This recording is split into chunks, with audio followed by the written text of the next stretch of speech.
श्री गुरु महिमा लेख शरण, श्री गुरु महिमा लेख शरण, श्री गुरु महिमा लेख शरण। महिमा वास्तु सेवा यूट्यूब चैनल तरफर आपण मानकु स्वागत जनाई आज आरंभ करने को जाउछि। सन्यासी माने घड़ी व्यवहार न करी किपरि समय जानी पारंती। आज यही विषय आरंभ करने पूर्वरु आपण मानकु मोर अनुरोध, जेउ माने प्रथम करी यही चैनल को आसीछंती सेमाने प्रथमे गोटिए सब्सक्राइब करी पाखरे आसुथिबा बेल आइकन को दबाई दियंतु, जहा द्वारा कि आमर जेउ समय रे वीडियो अपलोड हेबो सर्वप्रथमे आपणक पाखरे पहुँची पारिबो। नीरमा कहिले तांकर साधु मानकर व्यवहार रु मु जहा बुझिली, त्याग पथरे सेमाने तपनिष्ठ निष्काम और सन्यासी पक्षे अति पवित्रमय और संयम ज्ञानर शांतिदायक नियम अटे। आउ गोटे कथा, घड़ी तो एक समय निर्धारक यंत्र। साधु माने तो केही हाथ रे बांधिबा मु देखुनी। मठधारी साधु माने जे आसंती तांको हाथ रे घड़ी थाए, से टाइम देखंती, टाइम देखि कहती आमर खाइबा समय हो गलानी। नीर बापा कहले, जहा कहिल अवश्य सत्य, किंतु ताहा सबु संसारी लोक मानकु साजे। काहेकि ना सेमानकर कचेरी कारखाना आदि कार्यालय और अन्यान्य गृह कर्म सबु समय जानी करबाकू हुए। सहजे तो सेमाने विषयासक्त लोक दैवी चालित समय को निर्दिष्ट भावे जानी कार्य करि पारिबे नाही। तेणु मनुष्य निर्मित घंटा को धरी चलती। केही केही मनर श्रद्धा भाव नहीं फुलाणिया हिसाब रे हस्तरे बांधि तांती। साधु माने काहींकि सृष्टि तत्वर वंचित होई परधन को अपव्यय करी ताहा ग्रहण करते। घड़ीटीए जदि बांधिबे ताहले तो से केही भक्त तांकु पैसा देबे, तांको पैसा रे ये पैसा को अपव्यय करी काहींकि घड़ीटीए किनिकी बांधिबे।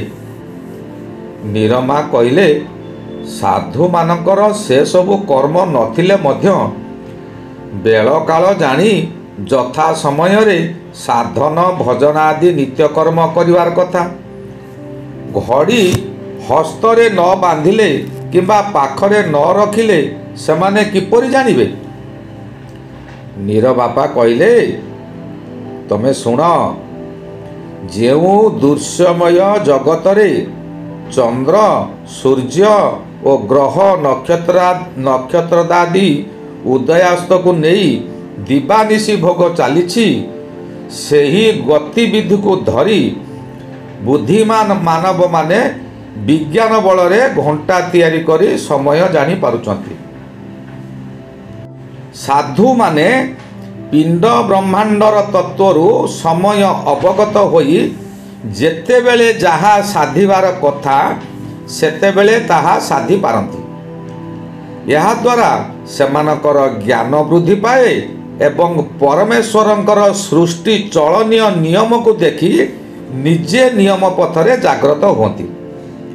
यहा न करी मनुष्य निर्मित घंटा को लक्ष्य करी कार्य कले ईश्वरंक सृष्टिर तत्व जानिबाकू से बा काहीकि इच्छा करिवे। प्रत्यक्षरे सूर्य प्राची दिगरु अर्थात पूर्व दिगरु उदय होई अंतरिक्ष मार्गरे गति करी प्रतीची दिगरे अर्थात पश्चिम दिगरे अस्त होती। उत्तर दक्षिण अयन को धरी दिन राति छोट बड़ होई चलुथाए। यही गतिरु मेष वृष आदि द्वादश राशि अर्थात 12 मासरे शीत वर्षादि 6 ऋतु आदि भोग हुए। उक्त मास मानकरे विवस्वानर गति अर्थात सूर्यर गति मार्गरु ସହଜରେ ସମୟ ଜାଣିବାର ଉପାୟ ଅଛି। କେତେକେ ନିଜ ଅଙ୍ଗର ଛାଇରୁ ମଧ୍ୟ ସମୟ ଜାଣିପାରନ୍ତି। ରାତ୍ରରେ ସେହିପରି କୃଷ୍ଣପକ୍ଷ ଶୁକ୍ଳପକ୍ଷର ତିଥି କଳାରୁ ଚନ୍ଦ୍ରର କ୍ଷୟ ବୃଦ୍ଧି ଉଦୟାସ୍ତ ଗତିକୁ ଧରି ସମୟ ଜାଣିବାକୁ ହୁଏ। ଏହା ବ୍ୟତୀତ ଜ୍ୟୋତିଷ୍କ ଗଣନାରେ ସପ୍ତର୍ଷି ମଣ୍ଡଳ ଓ ଶୁକ୍ର ପ୍ରଭୃତି କେତେକ ପ୍ରଧାନ ନକ୍ଷତ୍ରମାନଙ୍କୁ ନିରୀକ୍ଷଣ କଲେ ସମୟର ନିର୍ଦ୍ଦିଷ୍ଟତା ଜଣାପଡ଼ିଯାଏ। ଏହା ସବୁ ହେଉଛି ଦୈବ ସର୍ଜନା, ପ୍ରାକୃତିକ ସୃଷ୍ଟିର ସ୍ୱଭାବଗତ କାଳଗତି। ଏହାକୁ ଧରି ସାଧୁମାନେ ସମୟ ଅବଗତ ହେଲେ ତତ୍ତ୍ୱାନୁସନ୍ଧାନ ଦ୍ୱାରା ସର୍ବଶକ୍ତିମାନ ପରମେଶ୍ୱରଙ୍କର ଭାବ ହୃଦୟରେ ଜାଗି ଉଠେ। ନିରମା କହିଲେ, ଯାହା କହିଲ ଯଥାର୍ଥ ହେଲେ ମଧ୍ୟ ଯେଉଁ ସମୟରେ ମେଘ ହେଉଥିବ, ବର୍ଷା ଋତୁରେ ବର୍ଷା ହେଉଥିବ, ସୂର୍ଯ୍ୟ କି ଚନ୍ଦ୍ର କି ନକ୍ଷତ୍ର କିଛି ଦେଖାଯାଉନଥିବେ, ସେ ସମୟରେ ଘଣ୍ଟା ନଥିଲେ ସେମାନେ କିପରି ସମୟ ଜାଣି ନିତ୍ୟକର୍ମ କରିବେ? ସେତେବେଳେ ତ ଭୁଲ ହେଉଥିବ। ନିରବାପା କହିଲେ, ବ୍ରହ୍ମାଣ୍ଡ ମେଘାଚ୍ଛନ୍ନ ଦୁର୍ଦିନ ଥିଲେ ଆମ ପିଣ୍ଡ ମଧ୍ୟରେ ଚନ୍ଦ୍ର ସୂର୍ଯ୍ୟ ଉଦୟାସ୍ତ ଅଛି। ତାହା ସେମାନେ ସାଧନ ଦ୍ୱାରା ସ୍ୱର ତତ୍ତ୍ୱରେ ଅବଗତ ହୋଇ କର୍ତ୍ତବ୍ୟ କାର୍ଯ୍ୟ ଯଥା ସମୟରେ ସମ୍ପାଦନ କରନ୍ତି। ନିରମା କହିଲେ, ମଲା, ସେମାନେ ଏତେ କଥା ଜାଣନ୍ତି? ତାଙ୍କ କଥା ଗୁଡ଼ାକ ଶୁଣିଲେ ତ ମନରେ କେତେ ଜ୍ଞାନ ଭାବ ଆମର ଆସୁଛି। ଆଉ ଦିପଦ କ'ଣ କୁହ ମ, ମୋତେ ଶୁଣିବାକୁ ଭାରି ଭଲ ଲାଗୁଛି। ନିରବାପା କହିଲେ, ସତ କହୁଛ? ତୁମକୁ ଶୁଣିବାକୁ ଭଲ ଲାଗୁଛି? ଫଳ ଖାଇବା ଲୋକ ତୋଟା ମୂଲ ଖୋଜିବାରେ ଲାଭ କ'ଣ? ସେହିପରି ତାଙ୍କଠାରୁ କିଛି ଉପଦେଶ ଶୁଣି ତାହା କାର୍ଯ୍ୟରେ ଲଗାଇବାକୁ ଯତ୍ନ କର। ସେମାନେ ତ ସାଧୁ ଲୋକ, ତ୍ୟାଗ ତପସ୍ୟା ନିୟମରେ ସାଧୁ ଭୂଷଣ ଧରିଛନ୍ତି। ତାଙ୍କର ବ୍ୟବହାର ଭୂଷଣ ସମ୍ବନ୍ଧରେ ଆମର ବା କ'ଣ ଆବଶ୍ୟକ ଅଛି? ନିରମା କହିଲେ, ଆବଶ୍ୟକ ନାହିଁ କିପରି? କିଛି ନ ବୁଝି କେହି କ'ଣ ତୋଟାରୁ ଫଳଟାଏ ଖାଆନ୍ତି?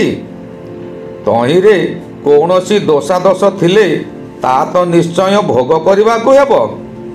ସେହିପରି ନ ବୁଝି କୌଣସି କାର୍ଯ୍ୟ କରିବା ପ୍ରତ୍ୟେକ କ୍ଷେତ୍ରରେ ମଧ୍ୟ ଦୋଷାବହ ହୋଇଥାଏ।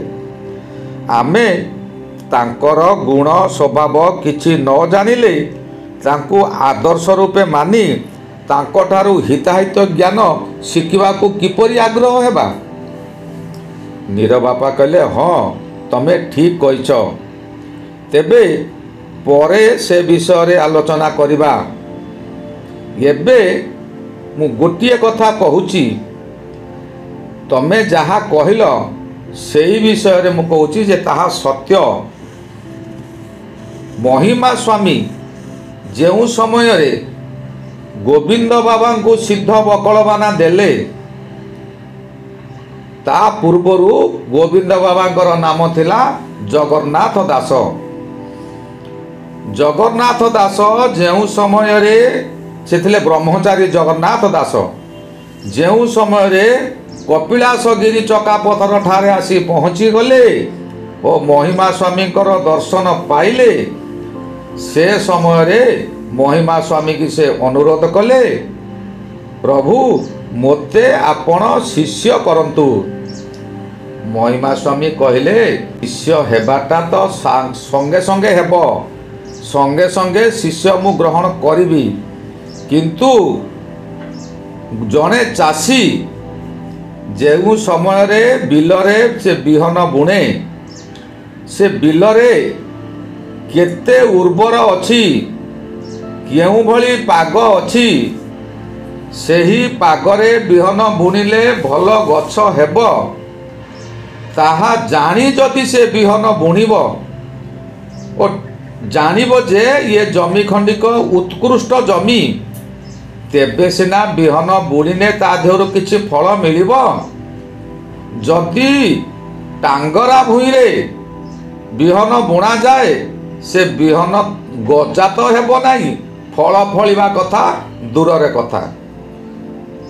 ଯଦି ଉର୍ବର ଜମିରେ ବିହନ ବୁଣାଯାଏ ତେବେ ତାହା ଭଲ ଫଳ ଫଳିବ ଓ ଏ ଜଗତର ଜୀବମାନେ ତାହାକୁ ଭକ୍ଷଣ କରି ଜୀବନ ଧାରଣ କରିବେ।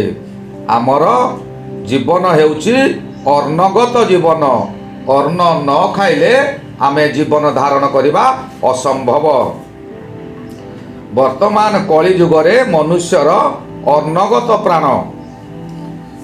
ତେଣୁ ସେ ଗୋବିନ୍ଦ ବାବାଙ୍କୁ ବା ଜଗନ୍ନାଥ ଦାସଙ୍କୁ ପ୍ରଥମେ ସମ୍ପୂର୍ଣ୍ଣ ବିଷୟ ମୂଳରୁ ଗୋଟି ଗୋଟି କରି ବୁଝାଇଥିଲେ, ଯାହାକି ଅବଧୂତ କ୍ଷେତ୍ରବାସୀ ବାବା ତାଙ୍କ ଲିଖିତ ପ୍ରବୃତ ପୁରାଣରେ ଏ ସମସ୍ତ ବିଷୟକୁ ଦର୍ଶାଇଛନ୍ତି। ସେହିପରି ତମେ ସମସ୍ତ ବିଷୟ ଭଲ ଭାବରେ ବୁଝି ଯଦି ଦୀକ୍ଷା ନେଇଥିବ ତେବେ ମଝିରେ ଆଉ ତମେ ଧର୍ମ ଛାଡ଼ିବ ନାହିଁ, କାରଣ ତମ ମନ ବୁଝି ଯାଇଛି ଯେ ଧର୍ମ କ'ଣ। କାହାକୁ ଜୋର ଜବରଦସ୍ତ ଧର୍ମ ଦିଆଯାଏ ନାହିଁ। ମହିମା ଧର୍ମରେ ଯଦି ପିଲାଟିଏ ଧର୍ମ ନେବାକୁ ଚାହେଁ ତେବେ ତାର ବାପ ମାଙ୍କର ଅନୁମତି ଲୋଡ଼ା ହୁଏ, କାରଣ ବାପା ମା ହେଲେ ପ୍ରକୃତରେ ଦେବତା। ସବୁ ଦେବତାଙ୍କ ଠାରୁ ବାପା ମା ହେଲେ ଶ୍ରେଷ୍ଠ ଦେବତା। ବାପା ମା ତାଙ୍କ ସ୍ୱଇଚ୍ଛାରେ ତାଙ୍କର ପୁତ୍ରଟିକୁ ଯଦି ଜଗତ କଲ୍ୟାଣ ନିମନ୍ତେ ଉତ୍ସର୍ଗ କରନ୍ତି ତେବେ ସାଧୁ ମହାତ୍ମା ମାନେ ତାକୁ ସଙ୍ଗରେ ନେଇ ଧର୍ମରେ ଦୀକ୍ଷିତ କରାନ୍ତି ଓ ପ୍ରଥମେ ତାକୁ ବୈରାଗୀ କରି ପାଖରେ ରଖନ୍ତି। ସେ ସେହି ସମୟରେ ବୈରାଗୀ କଛା ଖଣ୍ଡିଏ ମାରେ। କିଛି ଦିନ ପରେ ତାର ନୀତି ନିୟମ ସବୁ ଜାଣିଯିବା ପରେ ତାକୁ ଅନନ୍ତ କୋଟି ସାଧୁ ପଦରେ ତାକୁ ଅଭିଷିକ୍ତ କରନ୍ତି, ଅର୍ଥାତ୍ ସେତେବେଳେ ସେ କୌପିନି ଗ୍ରହଣ କରେ। କୌପିନି ଗ୍ରହଣ କରିବାର ଦୀର୍ଘ ବର୍ଷ ପରେ, ଅର୍ଥାତ୍ ସେ ପିଲାକୁ ଯେଉଁ ସମୟରେ 45ରୁ 50 ବର୍ଷ ହେବ, ସେ ସମୟରେ ପୂର୍ବରୁ ବକଳଧାରୀ ବାବା ମାନେ ଜାଣିବେ ଯେ ଇଏ ପ୍ରକୃତରେ ନିୟମ ରଖିଛନ୍ତି ଓ ଏ ନିୟମ ରଖିପାରିବେ। ମହିମା ଧର୍ମର ଭକ୍ତ ସୃଷ୍ଟି କରିଛନ୍ତି। ବିଭିନ୍ନ ଗ୍ରାମରେ ଟୁଙ୍ଗି ଚଉପାଡ଼ି ମାନ ତିଆରି କରିଛନ୍ତି। ତାପରେ ମାଘ ମାସର ପ୍ରଭୁ ପୂର୍ଣ୍ଣିମା ଦିନ ତାଙ୍କୁ ଜୋରନ୍ଦାର ଗୁରୁଗାଦିରେ ଅନନ୍ତ କୋଟି ସାଧୁରୁ ସିଦ୍ଧ ବକଳବାନା ଦେଇ ତାଙ୍କୁ ବକଳଧାରୀ ବାବା ବା ଅବଧୂତ ସନ୍ନ୍ୟାସୀ କରାଇବେ ଓ ସାଙ୍ଗରେ ମିଶାଇବେ। ଏକ ସାଙ୍ଗରେ ବସି ଭୋଜନ ଭିକ୍ଷା କରିବେ ଓ ଶରଣମାନ୍ୟ ମଧ୍ୟ ହେବେ। ତମେ ଯାହା କହିଛ ଠିକ୍ କହିଛ, ଏହା ଭୁଲ ନୁହେଁ। ତମେ ସମସ୍ତ ବିଷୟ ବୁଝ, ତାହା ପରେ ଯାଇ ତମ ମନକୁ ଆସିଲେ ତମେ କହିବ ହଁ ତମେ ଚାଲ ଆମେ ପୁଅ ବାପ ମା ମିଶି ଧର୍ମ ନେବା। ନିରମା ସେଇଠୁ କହିଲେ ହଁ ମୁଁ ତ ସବୁ ଶୁଣିବି, ଧର୍ମ ତ ନେବା, କିନ୍ତୁ ମୋ ମନରେ ଆଉ ଗୋଟିଏ କଥା ଆସୁଛି।